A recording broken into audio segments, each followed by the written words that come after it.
So he's just stepped up. So we're going to go ahead and get started. I have a couple of announcements before I have the privilege of introducing our speaker. One, for those of you who may not know, the incredible woman at the front desk, Carmen, who has been our Sunday receptionist. This is her last day because we've hired someone new to do Sunday to Thursday. So if you see Carmen, please tell her thank you for her hospitality and give her a gracious hug and welcome. She's been wonderful with us on Sundays. The other thing I want to announce is that we're taking a little bit of a shift in this series with today's lecture, but next week we're going to have two lectures back-to-back on prayer. Next week will be led by Reverend Doug King and Reverend Dr. Kim Clayton. They'll be talking about their own prayer journeys and specifics about their prayer life. And then the week after, we're going to highlight some of our prayer ministries, Prayer Shawl, Prayer Matters, and I'm leaving out Prayer Partners. And Deborah Graham, Jackie Worth, and several others are actually going to have music with that series. So that will be starting the next 2 weeks in March, which we're really looking forward to. Today we're taking a little bit of a shift from the series that we had on our three German theologian lectures, one of which will be replaced on April 28th. Nancy Duff will come back to us on April 28th to lecture on Dietrich Bonhoeffer. But when we put together this series, we wanted to introduce American theologians that have similar or different theologies from some of the German theologians that we studied during the Nazi regime. And I happen to know somebody who knows a little bit about those theologians. So the Reverend Dr. B.J. Hutto just recently completed his PhD, and so I'm very privileged to get to call you that today. Is very familiar. His work was actually on John Howard Yoder in his thesis, but we both had Stanley Hauerwas as our ethics professor at Duke. B.J. has a couple of books that he can share with you on Hauerwas. These are two unique American theologians. You're going to get to see actual visuals of Stanley Hauerwas today, who offer a perspective in American church culture about nationalism, about where our ties are, where our allegiances are. And I know the men's Bible study has read some of Stanley Hauerwas. I believe the women's Bible study read the Ten Commandments study by him. They're really important voices to wrestle with, to think through in our American culture. And so I am privileged to welcome today the Reverend Dr. B.J. Hutto to lecture on these two.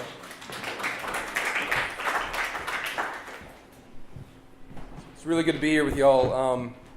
One of the nice things about having a PhD finally is you can wear sport coats with elbow patches unironically.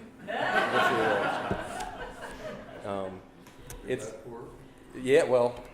is. It's good to be able to share with you about these two theologians that I've spent years working on and with. As Rebecca noted, Stanley Hauerwas is somebody that we both studied under at Duke. Somebody whose classes were both pretty transformative, not just for us, but for most, if not all, of our classmates.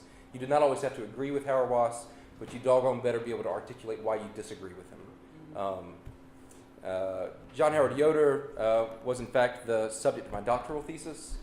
He, too, was very influential at Duke, although he did not teach there. He died in the late 90s, ending his career at Notre Dame. I do need to add as a caveat, at the same time that Yoder was writing some of the most poignant theology of the 20th century in America, and some of the most insightful critiques of American Christianity and of the United States of America as a country and a culture, he was also sexually assaulting a number of women who were in his orbit. That was actually the subject of my doctoral thesis. So you need to know that up front. So, the title of my talk today is Uneasy, or you could say Easy, in Babylon. John Howard Yoder and Stanley Hauerwas on Christian identity in late 20th century Christian America. When Rebecca and I were at Duke Divinity School, we were introduced to Stanley Hauerwas. This was the early years of the last decade. I enrolled in 2002, Rebecca enrolled in 2003, and in 2001, Hauerwas had just been named America's Best Theologian by Time magazine. Of course, we had heard of America's Best Theologian, but that's not how we were truly introduced to Stanley Hauerwas. We were introduced to Hauerwas most properly by a friend of ours, Brad Gray, who had gone to college with us at Wofford and was a year ahead of us at Duke. As such, he had already had Hauerwas's Introduction to Ethics course, a course whose reputation was notorious on campus. And I remember asking him about it a few days before the semester began, and he told us this. On the first day of class, as you're walking in, everybody is elbowing each other saying, "Ha ha ha, don't drink the Kool-Aid," because Hauerwas's critique of what it means to be a pastor and a Christian in America is so poignant. But then he went on, about halfway through the semester, you start to realize, oh my God, he's right. Now, what am I supposed to do? In his introductory essay to the Hauerwas Reader, which is over there, titled "Stand the Man," William Cavanaugh writes this: if Hauerwas is correct in saying that the only interesting arguments are ad hominem, then it is crucial to understand who Stanley is in order to understand what Stanley thinks. If ethics is not just about rules and choices, but rather about the narrative-based formation of people over time, then the story of Stanley Hauerwas will be an aid to cultivating the kind of moral vision that his work has developed. Put another way, he goes on, to grasp what Stanley says, it is important to hear it in the accent in which it is said. The accent, of course, is legendary. It is, in fact, legendary, and y'all need to hear it. So I'm going to let Hauerwas introduce himself. This is a clip from a 2009 lecture that he gave at Azusa Pacific Seminary out in California. We're going to see a couple of these clips this morning. This is the longest one, just as a heads up. I'm going to try to address tonight the character of American Protestantism, as well as the religious awareness of the American people, and the impact that awareness has on society and politics. No small topic. I think, therefore, it's important to begin by identifying the perspective from which I speak. I am a Protestant, I'm a Methodist, which almost makes you a Christian. I'm a communicant at the Church of the Holy Family, which is an Episcopal church in Chapel Hill, North Carolina. When I first became a communicant at Holy Family, I worried about it being an Episcopal church, since Holy Family is usually a Catholic name.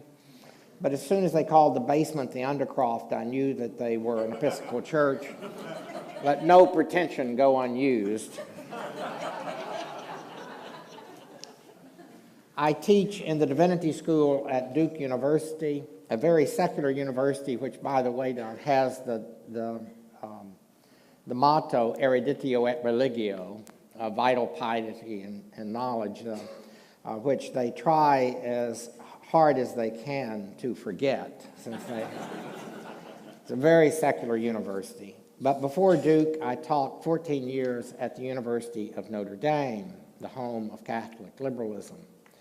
I relate this history only to suggest to you that I come from the Catholic side of Protestantism.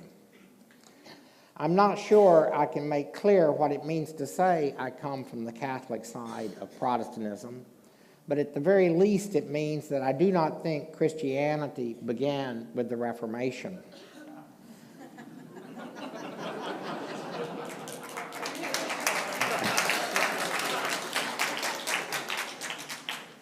When I was interviewed, at Notre Dame, it's interesting, they didn't teach Reformation, they taught the Great Schism.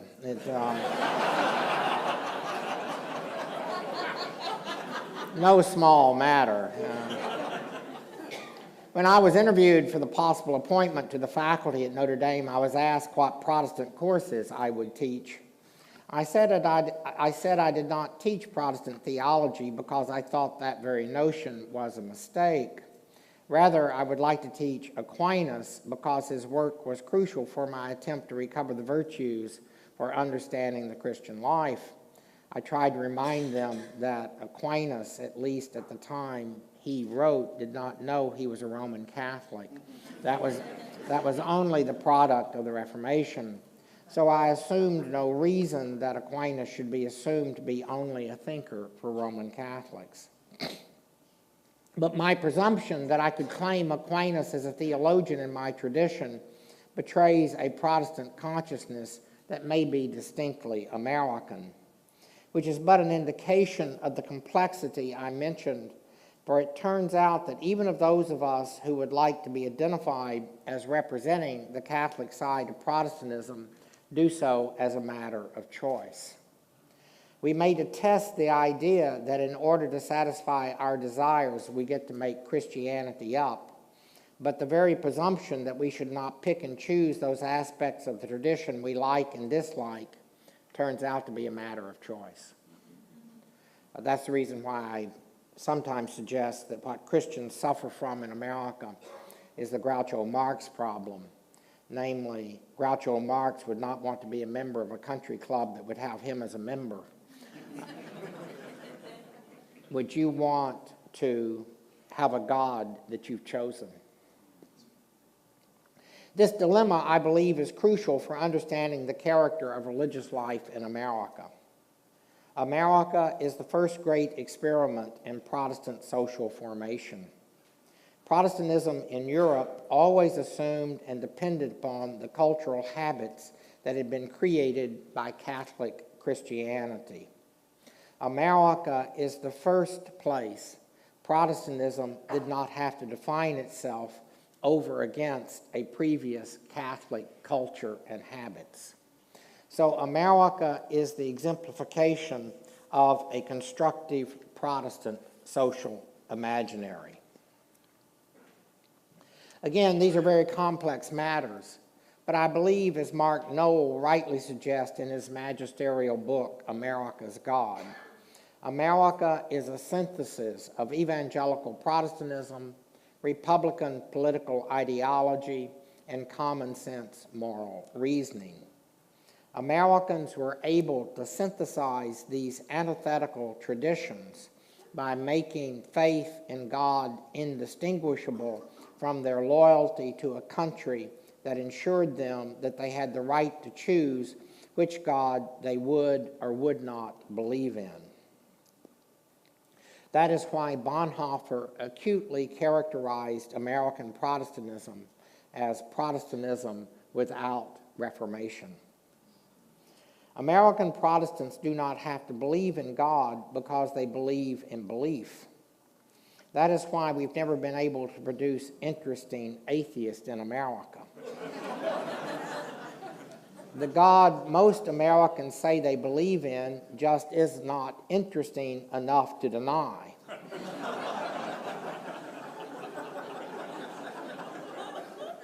Thus, the only kind of atheism that counts in America is to call into question the proposition that everyone has a right to life, liberty, and happiness. If you want to know. Stanley Hauerwas was born in 1940. He was raised in Texas, in case you couldn't place the accent, and he trained at Southwestern University and Yale Divinity School, from which he took 4 graduate degrees between 1965 and 1968, culminating in a PhD. So that will place you where he is chronologically in America. His father, Coffee Hauerwas, was a bricklayer, a background that Stanley consistently draws upon to illustrate the importance of being trained up in the habits of a Christian life.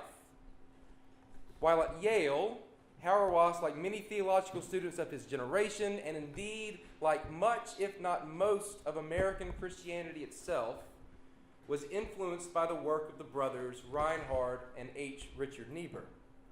In fact, one of the reasons that Hauerwas went to Yale in the first place is because H. Richard taught there, although he died the year before Hauerwas arrived.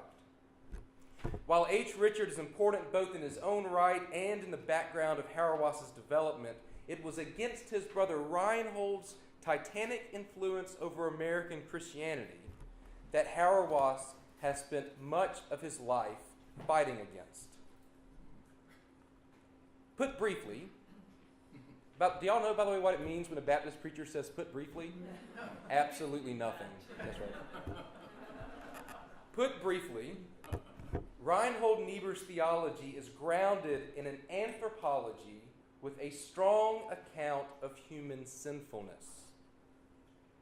As Sam Wells has noted about Reinhold Niebuhr, his writing is pervaded by the recognition of the tragic nature of human history. One can seldom achieve justice without, in the process, incurring some injustice. In the same way, Niebuhr does not see the fundamental contours of human history and possibility as changed by Christ. The lordship of Christ is not a lordship within history. Now, Niebuhr is probably best known for being a proponent of what he called Christian realism, which is exactly what it sounds like. In other words, it's all well and good to be Christians, but we have to be realistic about what is possible in such a fallen world. Any strong claims that Christianity, or any religion for that matter, might want to make about such things as ethics, holiness, or sanctification are therefore dismissed as utopian. Where'd he go? Because of human sinfulness, for Niebuhr, the most determinative community for human living, the most determinative community for Christian living, is one's wider political community. Niebuhr's argument requires that his conception of politics defines the place of the church within what is possible in the realm of politics. So politics is more determinative than church. And what is possible in the realm of politics, as you might have guessed, is at the end of the day not really all that much. And this is illustrated well in the title of one of his best-known books, Moral Man and Immoral Society. Now one can imagine how attractive and influential this type of an ethical dialectic would have been in mid-20th century America. A putatively Christian nation that had thrown itself into and won 2 world wars, had developed and dropped 2 atomic bombs on civilian cities, and was at the time currently embroiled in a global Cold War, not to mention multiple smaller hot wars, against an avowedly atheistic Soviet Union. Again, recall the opportunity put forward before you when your ethics is defined by moral man, immoral society. And recall also that when Barack Obama was asked about the most influential thinkers and philosophers in his life, not that long ago, the name that came to his lips first and he talked about most was Reinhold Niebuhr. This stuff is embedded in our account of who we are. Now, for the sake of this talk, here's what you need to hold on to from Reinhold Niebuhr's theology. First, in this world, human sin is ultimately more determinative for human life, and particularly human communal life, than is the lordship of Jesus Christ. And secondly, because of that commitment, the proper agent of and audience for Christian ethical discernment is not the church, but the polis, namely the United States of America. I mean, that is how you hope to make the world a little less unjust than it was before. You appeal to the sword. These are the 2 claims that Hauerwas will hammer against for the balance of his career. Protestantism came to America to make America Protestant. It was assumed that this was to be done through faith in the reasonableness of the common man and the establishment of the democratic republic. But in the process, the church in America became American, or as Noel puts it, because the churches had done so much to make America, they could not escape living out that which they had made. As a result, Americans continue to maintain a stubborn belief in God, but the God they believe in turns out to be the American God. To know or worship that God does not require that a church exist, because that God is known through the providential establishment of a free people, Americans believe. This is the presumption shared by the religious right as well as the religious left in America. Both assume that America is more determinative, a reality, a salvific reality, than the church. I mean, one of the difficulties with evangelicals is they believe that they have a relationship with God, which they then go to church to have expressed. It never occurs to them that you only know the God worth worshiping mediated by the church.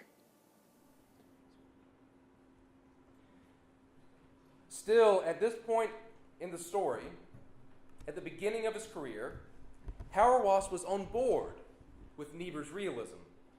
He couldn't quite square it with the strong account of Jesus' lordship that he had absorbed from having studied another immensely influential theologian, Karl Barth, but he figured he would figure that out eventually. All of that changed, however, around 1970, when Hauerwas encountered the work of a man named John Howard Yoder. Yoder was a generation older than Hauerwas and a Mennonite, and that makes him a little b Baptist, like me, or more precisely, a descendant of what is known as the Radical Reformation. Stick with me. The main thrust of the Protestant Reformation, and the one from which Brick Church is descended, is most precisely known as the Magisterial Reformation. Those were the churches, Lutheran, Calvinist, etc., who, as in their earlier Catholic lives, continued to work in concert with secular authorities around them. In contrast to these, certain other groups during the Reformation period became radical. Not necessarily in the sense of being extreme, although many of them certainly were that, but in the sense of getting back to the root, the radix of the earliest churches. They formed their lives and communities on the stories of Scripture, and in particularly the stories of the earliest church in Acts. This, for example, is why they renounced the practice of infant baptism. For our purposes, though, this is why they reclaimed three other aspects of the early church as well. First, a strong account of active church discipline. In other words, believers were expected to live lives worthy of their Lord, and if they didn't, they would possibly face excommunication. Secondly, an intentional separation from the wider world around them.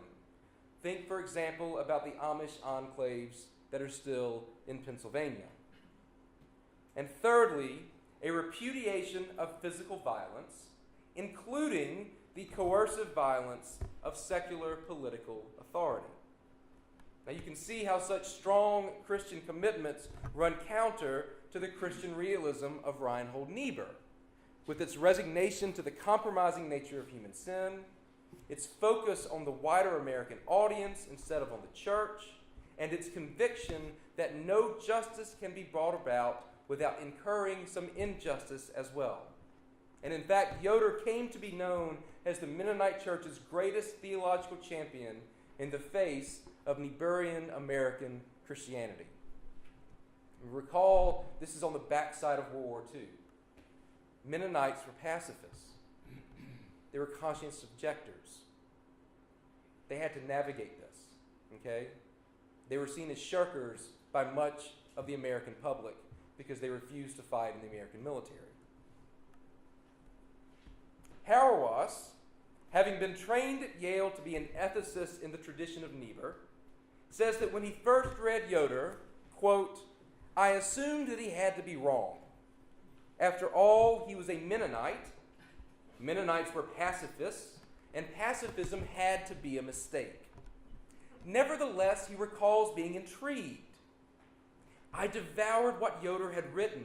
I was stunned. I could not avoid recognizing that this guy had extraordinary analytical power. He wrote clearly and powerfully. I was overwhelmed. Just as a quick example of his work, let me read to you the opening sentences of an essay of Yoder's titled "The Otherness of the Church." That the Constantinian era is coming to an end.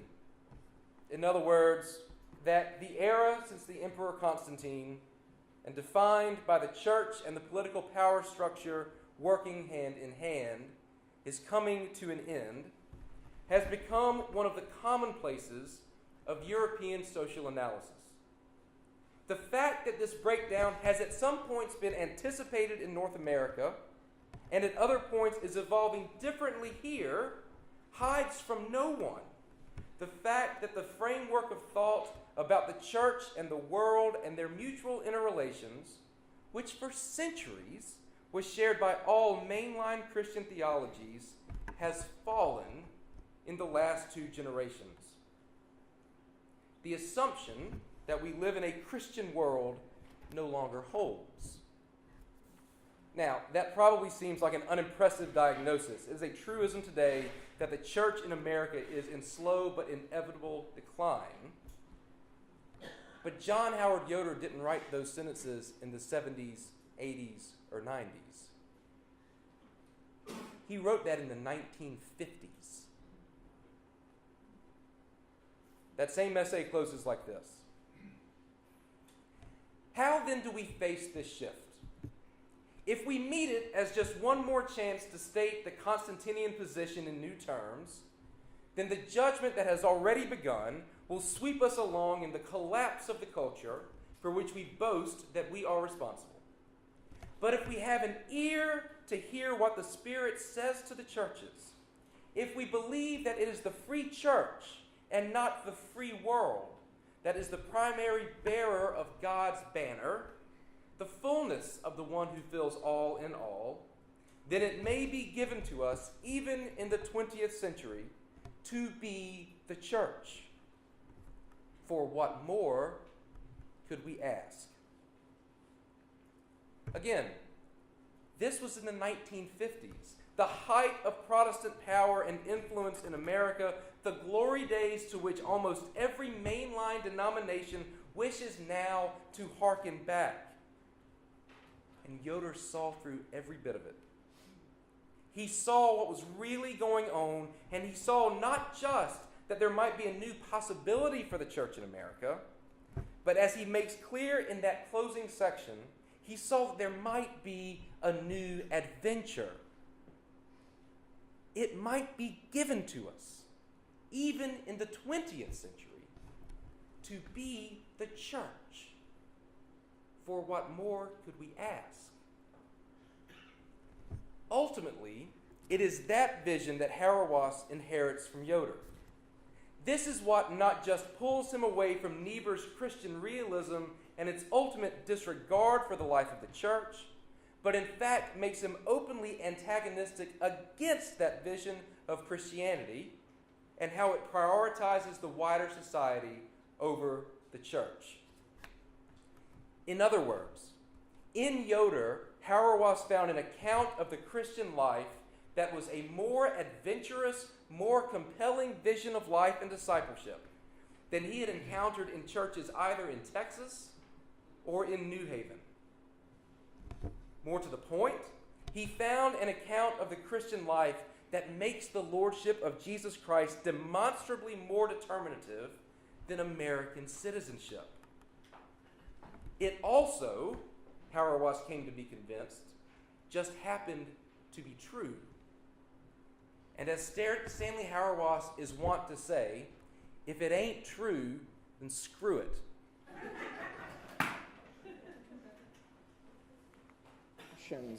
In a way that make our lives unintelligible if in fact the God of Jesus Christ does not exist. And I'm afraid Protestantism in America has lost many of those essential furnishings that can sustain a disciplined people across time. As a result, Protestants tend to be far too rationalistic in terms of the shaping of lives for our churches. We need, for example, just the whole question of authority is absolutely crucial. When someone comes out of the church and says, I really didn't like that sermon, they need to be told, you should, it was the Word of God.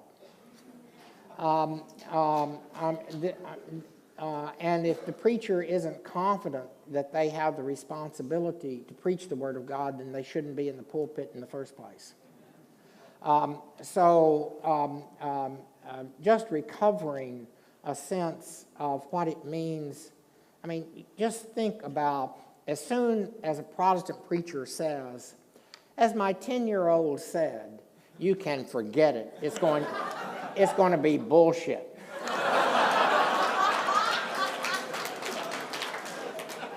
It is going to be little insights about how to get through life happy. That stuff kills you. It absolutely kills you. And I'm afraid that it's far too prevalent. And I don't want to be misunderstood. You shouldn't romanticize Roman Catholicism, but there's still a sense of authority there. They just have poor preaching.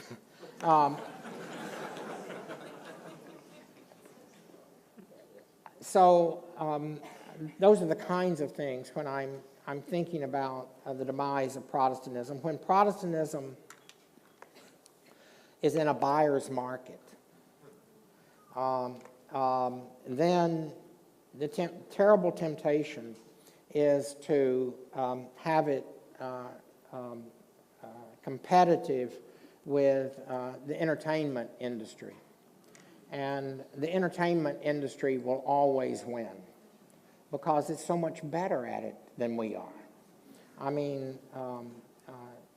PowerPoint turns out to be very boring very quickly. So as soon as the screen comes down, walk out.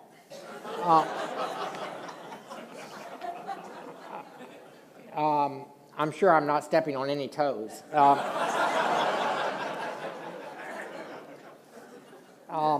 And you can say, well, that's just obviously a hidebound conservative, and you're absolutely right. It's a hidebound conservative that says you've really got to recover a sense of when you go into the church, you're going into a foreign country. And when you come out, what has happened to you has been so determinative, you're frightened. You're frightened. And then I think you'll discover that, because never forget, holiness is frightening. It's frightening. And so I just, when I say I think Protestantism is dying, it's not meant to be a wish fulfillment. It's hopefully that God is going to winnow us down to make us leaner and meaner. And in the process, we will have something to give to our non-Christian brothers and sisters, which is of real service.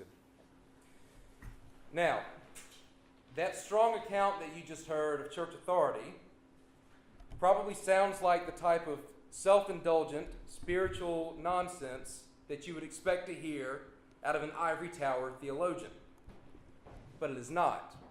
and I can show you that it is not with a story.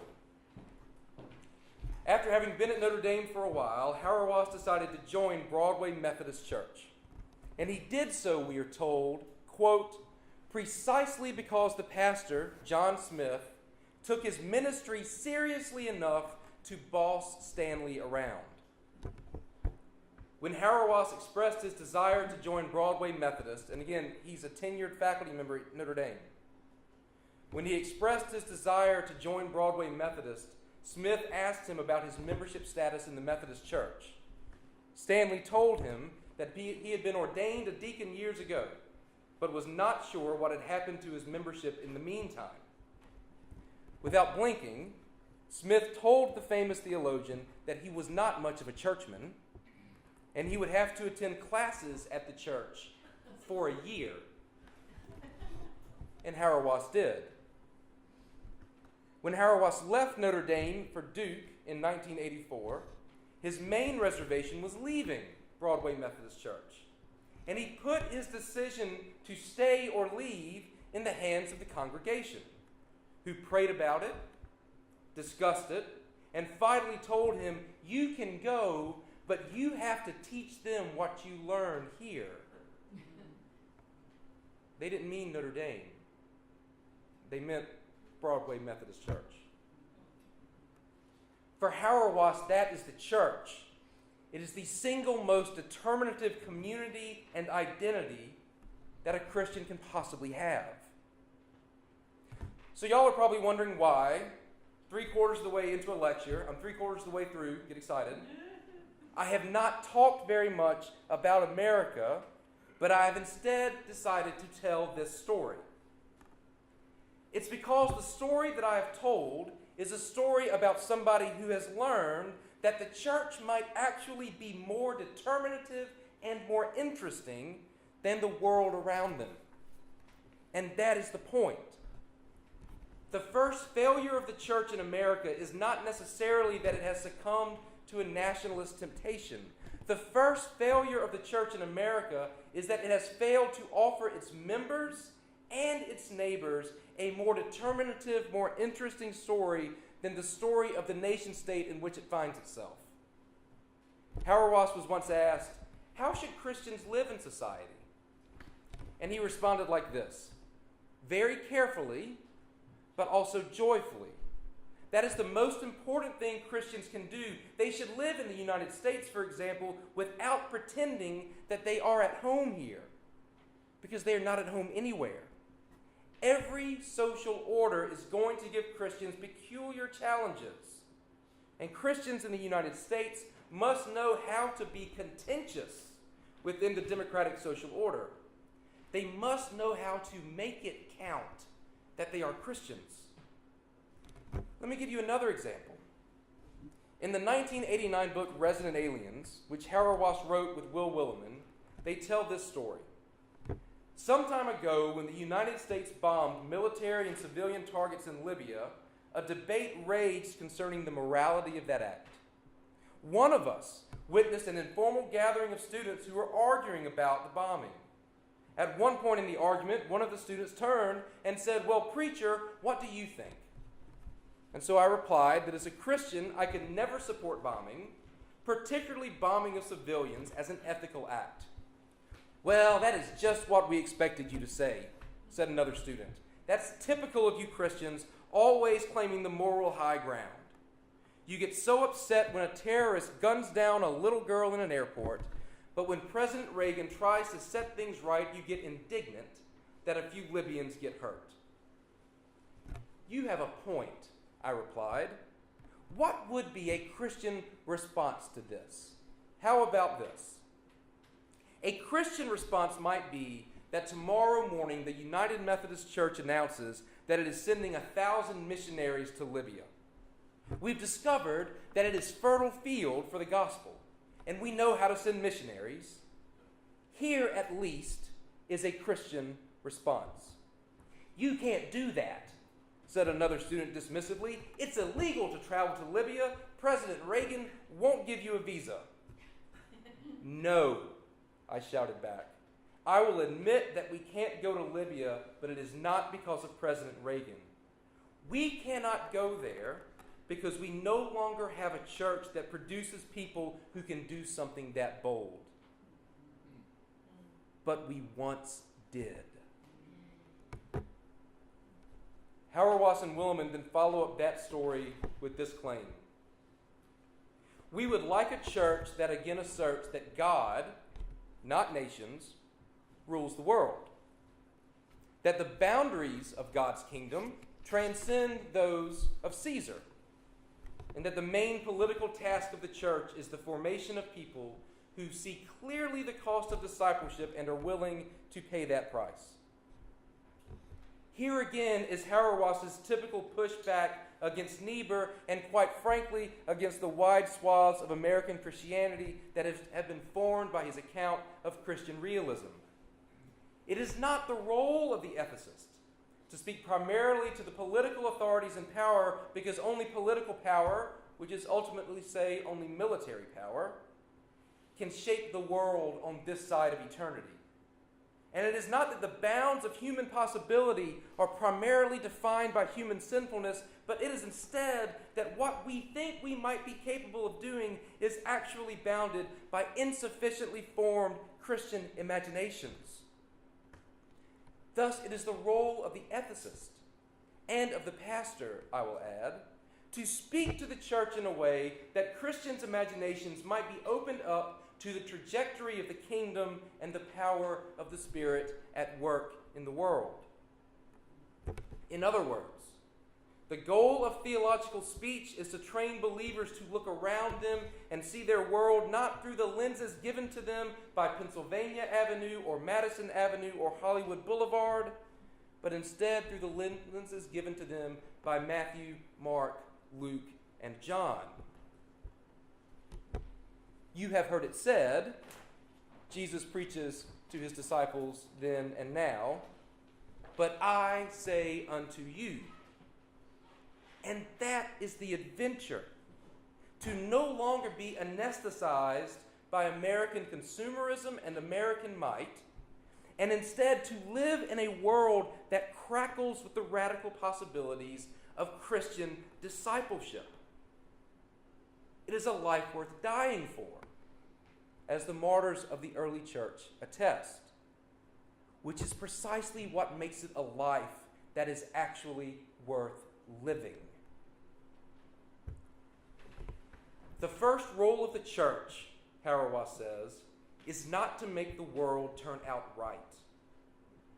Instead, the first role of the church is to be the church and therefore to remind the world that it is in fact the world. Sadly, too many Christians in America have been compromised by having so much power and so much money invested in that world that we, simply cannot imagine living lives that are more determined by our calling to be faithful disciples than they are by our calling to use our power and wealth to steer the world in a way that protects our own interests. Another way to reframe that sentence is to quote Jesus' words in the Sermon on the Mount. Where your treasure is, there your heart will be also. We flip that in stewardship campaigns. We say we want your heart and then we'll get your treasure. But Jesus says, where your treasure is, your heart will follow. Your heart follows your treasure, you see, because you come to love it. You come to depend upon it, and you come to realize just how much you have to lose. And that way lies the temptation to violence, which is the perpetual temptation to set aside the lordship of our crucified Messiah and instead follow the lordship of Caesar. Because Caesar will protect us, while Jesus will command us to lose the lives that we have in order that we might then find our true lives in him. Mike, can we check the next one or no? Okay. Actually, don't worry about it right now. We're close to the end. Nevertheless, there is good news. The good news, as you might have heard Harold was saying in the background, like at the end of that last clip, is that God just might be saving us from ourselves. That God just might be making the church leaner and meaner than it has been here recently, so that we might then reclaim this high and holy calling. Brothers and sisters, it may be given to us, even in the 21st century, to be the church. For what more could we ask? Thank you.